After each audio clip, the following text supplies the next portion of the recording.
বন্ধুরা, তোমরা সব ভালো আছো? আমি ভালো আছি। আজকে আমি কুচো চিংড়ি মাছ নিয়ে এসেছি। কুচো চিংড়ি মাছ দিয়ে ওলকপি রান্না করবো। চলো আমি কীভাবে করছি দেখবে। চলো,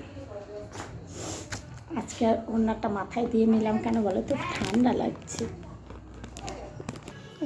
গ্যাস ধরিয়ে নিচ্ছি,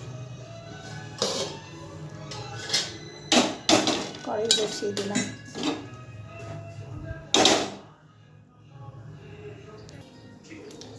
বন্ধুরা, আমি শুধু চিংড়ি মাছটা একটু নেড়ে নেব, সাঁতলে নেব, আর কিছু না। সামান্য একটু তেল দিয়ে চিংড়ি মাছটা সাঁতলে নেব। দেখো আমি কীভাবে করছি।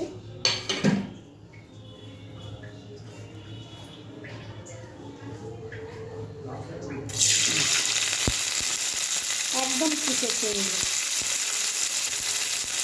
চিংড়ি পাওয়া যায় না। আজকে গেলাম দেখি, নিয়ে বসেছে, নিয়ে একটু ভাজা ভাজা হলে ওখানে আমি জল ঢেলে দেবো।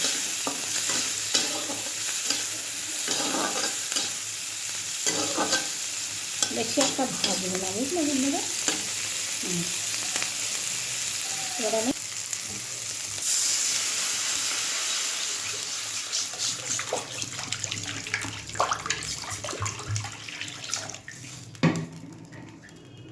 এবারে আমি হলুদ দিয়ে দেব।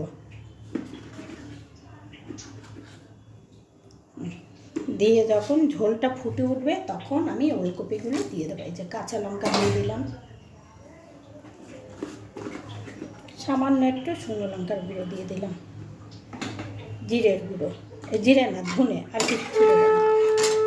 এই যে বন্ধুরা, ঝোলটা জাল উঠে গেছে, এবারে দিয়ে দেবো। আর এই দেখো ওলকপি, আলু, আর এই যে ডাঁটাটা খেতে দারুণ লাগে। এই যে এবারে আমি দিয়ে দিলাম। এর আগে কদিন আগে একবার আমি ওলকপি রান্নাটা দেখিয়েছিলাম, সেটা অন্যভাবে দেখিয়েছিলাম। আজকেরটা আবার অন্যভাবে।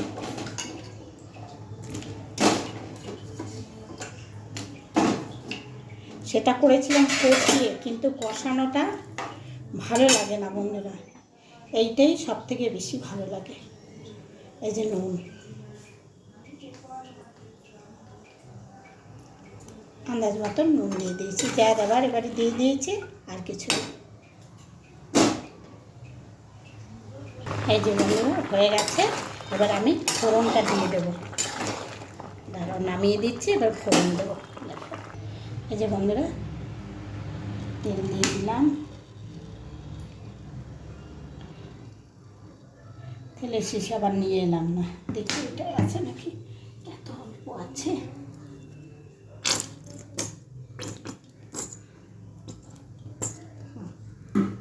তেলটা গরম হোক।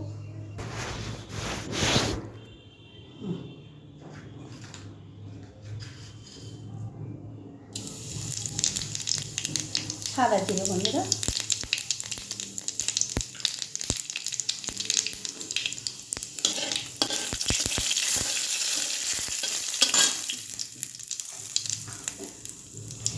এবার তরকারিটা ঢেলে দেবো।